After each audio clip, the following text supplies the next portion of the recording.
Welcome, Miss Alessandra Elia. Thank you. Thank you so much for having us here today at the Montblanc factory in Hamburg. Actually, we're now in the Montblanc house, but we will talk later about that. You're the director of the writing culture of Montblanc. We're really honored that you have the time for us and sit with us and have this chat, because we know that you're extremely busy right now with all the new launches and holidays coming up. So really happy that we can be here and have this chat with you. Before we start the interview, we always do a pen check. Yes. So, Alessandra, which pen are you carrying with you today? With pleasure to tell you a little bit. First of all, thank you for coming. I'm really delighted to have you here with us, and I'm super excited to welcome you in Hamburg with the good weather, which is very hot today, really but hot, fantastic, and also in our new Montblanc house. So we're very, very proud and happy to have you here. Thank you for coming. So yes, today I chose a 149, and I love it because for me it's a little bit of a statement, right? Because everyone always says, the 149 is the most masculine piece because, it's the largest size we have, is the, the number one icon, from 1952. And I'm also a tall lady, and I find that the size of the 149 really, really fits. And it's quite a bold statement, as opposed to kind of a classic size that is generally more the lady's choice. So today I chose a 149. Excellent choice. Which nib is on it? We have an oblique today. Oh, beautiful. With, I think, also nice green ink. Of course, always green. Sign of good luck, green. True. Montblanc has a large history. Can you give us a brief history lesson about Montblanc? Definitely the best way to get a very good history lesson is to come to the Montblanc house, of course. I must say. So get a really nice guided tour within the history of the brand. But of course, the key dates are the establishment in 1906, of course. And for me, from a writing point of view, I would say, of course, 24, the birth of the icon of the Meisterstück is a very key and important date to celebrate. And as a matter of fact, I think you know already that we're coming close to the 100 years of that. So you can imagine we're cooking a lot of great projects to celebrate that. So, you already start. Yes. It's been already a couple of years that we're working on the 100 years. Well, the 90 years celebration was amazing. Of course, that was already amazing. So imagine how we're going to surpass that level. It's not, the bar is high. So we have a series of programs coming, paying tribute to what the style also of the pieces was back in the 20s and in 1924 in particular. And may I reveal just already for your audience the fact that we also found some incredible prototypes that were in the end, they did not see the light. And they really highly inspired us also to create some of the many collections we will have for the 100 years. So now I'm really little curious. Spoiler alert. This is really yes. So then if you continue, of course, 52, this is when the 149 is really, I would say, a very, very key milestone. And that's where also the Meisterstück in its shape, with the cigar shape and all the different codes really became even more strong and established. And then, of course, many episodes, and we could spend hours. And I would say that's the purpose of the visit of the Montblanc house, clearly, because you can really deep dive in the different eras, including the 20s with the Rouge et Noir and so on. But what I find always super exciting is the date of 92, of course, because this was the beginning of all of our limited editions with, in particular, the Patron of Art, which I think you might want to talk about later, as it's an important momentum for that collection. So the Patron of Art, but of course also the Writer's Edition, and where over time we have more and more, let's say, elevated also the stories on such pieces with special editions, limited editions, and then the launch of high artistry with the first incredible one being the Monticello. And then many years after, and every year after that, launching incredible collections where I feel very proud to surpass, I would say, every possible challenge we can we can think of from a craftsmanship point of view, from a storytelling point of view. Every time I feel like we have surpassed the previous edition and we managed to delight our customers. Yeah. The Montblanc house is amazing, but we will talk about that later. Yes. We also made a beautiful video, or we are about to make a beautiful video about the Montblanc house. So also for the people that are not able to come all the way here to Hamburg, we will have a little video material content. But we also know, of course, you're in charge of the writing culture of Montblanc, but Montblanc has a lot of other products as well, like leather goods, fragrances, headphones nowadays.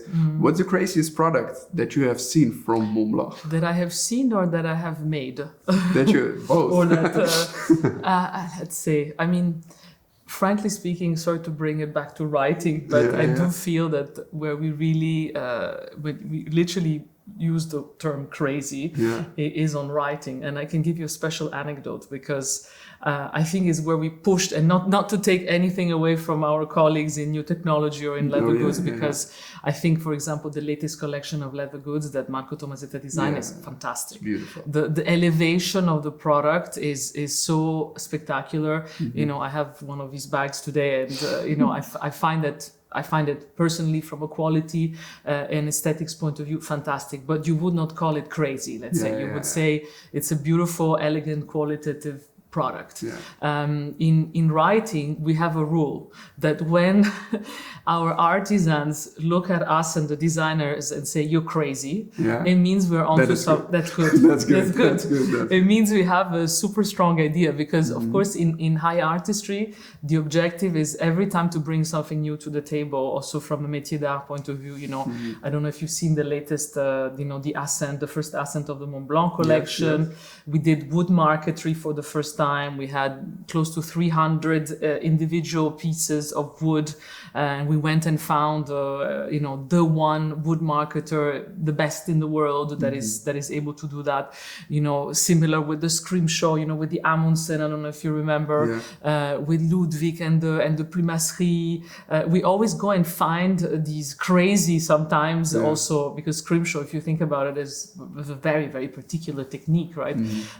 So definitely the craziest pieces really are the high artistry pieces. And because of this notion of pushing the limits, and when you look at it, every time I show a design, a board of someone, even a friend or family member, wow, it's like a shock. But that's important, right? Yeah, exactly. That wow effect. The wow effect, for sure. Which pen, which was launched, and the first time that you saw it, like, no, what is this? This is nothing. This? And at the end, it was still like a success. And after some time, you became to like it. Do you have? You mean that I wasn't sure of in the beginning? So at the beginning, you was like, nah, this is nothing. So I have to say, I want to take this Ascent of the Montblanc example, because you know, that was a big challenge for us, because you're talking about a mountaineer story, and mountaineering by definition is quite, you can imagine rough surfaces, you can imagine not the elegance, let's say, of high jewelry, right? So it's a bit heavier, it's very masculine, very raw, right? And the first shapes of the Ascent, I was like, this is not elegant enough. This is not sophisticated. We have to, but over time we really reworked to a level. I think bringing that marquetry on the LE5 was really the right move, because we had something actually completely different before, and we managed to strike the balance between the refinement of this craftsmanship and the story, which is in the end about a guy climbing a rocky mountain, if you see what I mean. So if that's a good example, I don't know, but it's something that came to my mind. Because generally we are really, nothing we're not convinced of would be launched. We're very obsessive about it. Yeah. And we show also, we have a lot of experts inside the company that have worked for many, many years.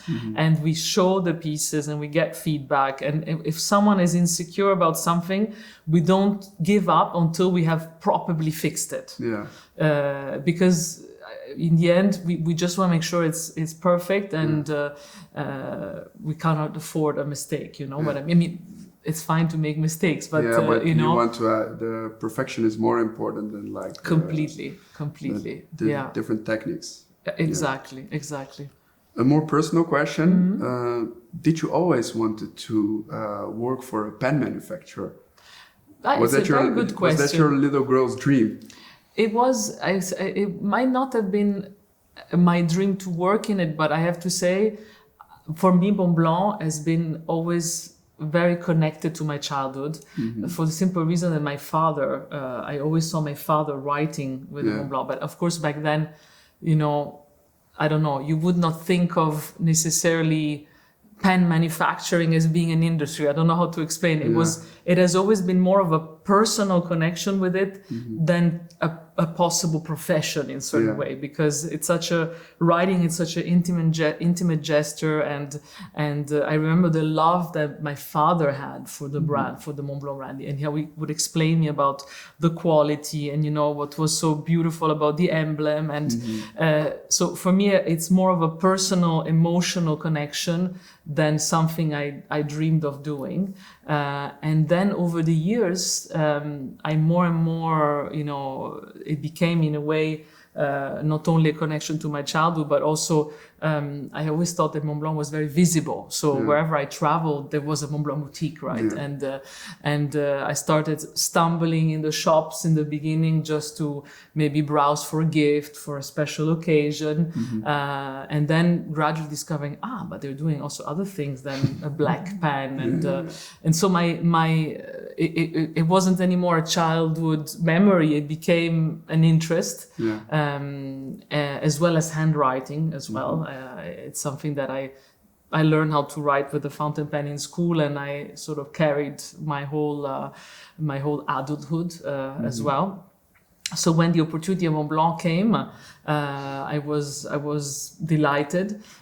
Also because professionally it had a bit of a connection. Okay, you might say no, it's very different, but for me, from an approach, it was a bit similar to what I was doing. So I was working in cosmetics before. So where also, you know, the way you craft, let's say, the bottle of a perfume, for example, the way you write the story of the scent, the way you search for special materials, you work on the colors. There was quite some similarities in launching a cosmetic as opposed to launching a writing instrument. And so I thought, you know, it could be a nice continuation. And I also wanted to develop the notion of writing instrument also for targeting also more women, I find, because it's true that maybe sometimes Montblanc is seen as a very masculine brand, but in reality, when we look at it closely, a lot of ladies love our products as well. So how to make the world of Montblanc even more appealing to ladies, I would say, is a personal mission. With the Muses collection. The Muses collection, exactly. There's some beautiful pieces, and even in our limited editions now, you know, with the I brought it my Victoria writing instrument, and more women also are collectors, and are discovering a passion into collecting writing instrument, and I'm super pleased of that. Well, that's great. Besides Montblanc, do you also have other hobbies, or is all your time, all your spare time is focused on Montblanc? So I have to say, I used to have many hobbies related also to drawing, for instance. I love that. I have to say, Montblanc is keeping me very busy, and since a few years I also have a son, and he is keeping me very busy as well. I completely understand that. So if it's not Montblanc, generally it's my son that occupies my mind, and physically also myself. Do you like to read a good book? some fun time to them. I do. And what's your favorite book? I am very, I'm missing the ability of reading on an everyday basis, because at this moment, I have a book that I started, and I struggle I read it in the evening, and I'm so tired that I fall asleep. I think it's connected to my second hobby, which is my son. He's still very young, so I sleep very little. But you recognize that. But I'm very glad, because my holidays are coming up and I'm preparing my list of readings. So if you have any tips, or I'm very happy to. The one I'm reading now, and I'm not falling asleep because it's boring, but it's just really the tired. But the one I have now open is a book by the previous, but I have to remember the previous CEO of Disney. Okay.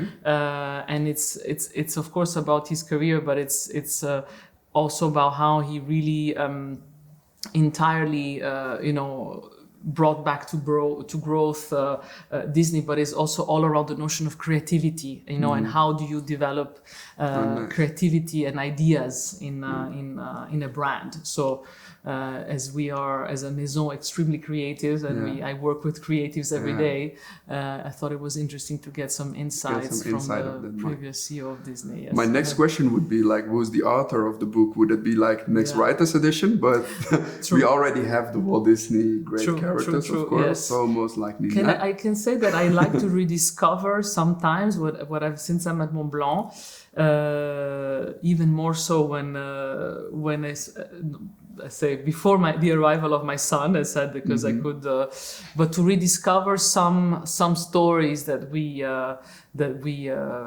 tell, with either our writers' editions or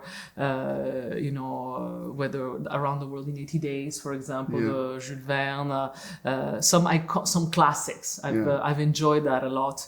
I used to do it a lot over Christmas. I remember it was where suddenly everything was quiet at Montblanc, and I could spend some time rediscovering some classics that I read maybe when I was much younger. So so read it again.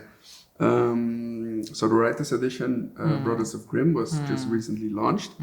Can you take us back in that entire process? Like, when was the first time that somebody at the office said, "Okay, guys, we have to make Brothers of Grimm writers' edition"? Let me go back in my memory. So what happens is that there's often there's a list. Let's say there's a list of names that we have, and we're all very passionate. So some team members are really in favor of one name. Other team members, no, we should do that one first. They're lobbying. Exactly, they're lobbying this and this, and then they're generally, because I'm then the one also discussing with our CEO who validates the final name. So they're all coming to me, I thought of this, and I think this will really make sense. I still remember that moment in the office when we thought that there was really a reason to bring also a German name as a German brand. It had been a while that we did not celebrate the German DNA, and I think that was in the end the winning argument, coming very close to another name. Which name? I cannot really tell you, because that it would mean I unveil the future name. Okay. So that's you're coming very up. good. You're very good at. You almost tricked me there. I was like, no, I cannot say. Is it the Dutch author? I don't know. It's not Dutch though. Oh, It's not Dutch. It's not Dutch. But we have some Dutch potentials. There are some Dutch names. Yes, in also our. Like you're getting too much information from me. It's okay. I will stop. No, but jokes aside, we have some Dutch names in our lists, and future quite soon launches. What are the criteria to become honored with the writers' edition? It's definitely, it needs to be, first of all, a name that resonates internationally, because of course our clients or collectors are all over the world. We're a very international maison, and it helps if we tell stories where we can take some very strong symbols to explain that story. You know, in the case of Conan Doyle, I'm just to give you an example, the Conan Doyle with Sherlock Holmes and the loop, you know, or the tart. Like it's things that help. It's stories that help bring the viewer immersing into the story, you know, and that's why, you know, when the brothers Grimm and, you know, I brought the limited edition, you know, when you look at the piece, you can completely imagine yourself in the fairy tale with the castle where she is trapped, you know, with all these leaves and plants. It brings you in. What do you like most about the Brothers Grimm edition? I love it because I find it extremely precious looking. So I love objects that are striking. I mean, I told you earlier about the striking size of the 149 in the hands of the lady. So I love bold, and in a way the limited edition is very striking. It's like you can't avoid turning your head, you know, when someone is using it, and I find that the perceived value is also very high. So many people ask me, oh, is that an artisan? Because this kind of overlay with this kind of vintage yellow gold is so striking and so contrasted with the matte black background that it stands out. That's what I love about it. And it brings you in, you know, when it says once upon a time, boom, I'm in it. It's a beautiful edition. Yeah. Another edition that was recently launched, and quite unfortunately it's the end of an entire series, is the Victoria and Albert series, or from the Patron of Art series. Can you tell us a bit more about how these persons were chosen to become like the last patrons of art? Absolutely. So we wanted to finish with a bang.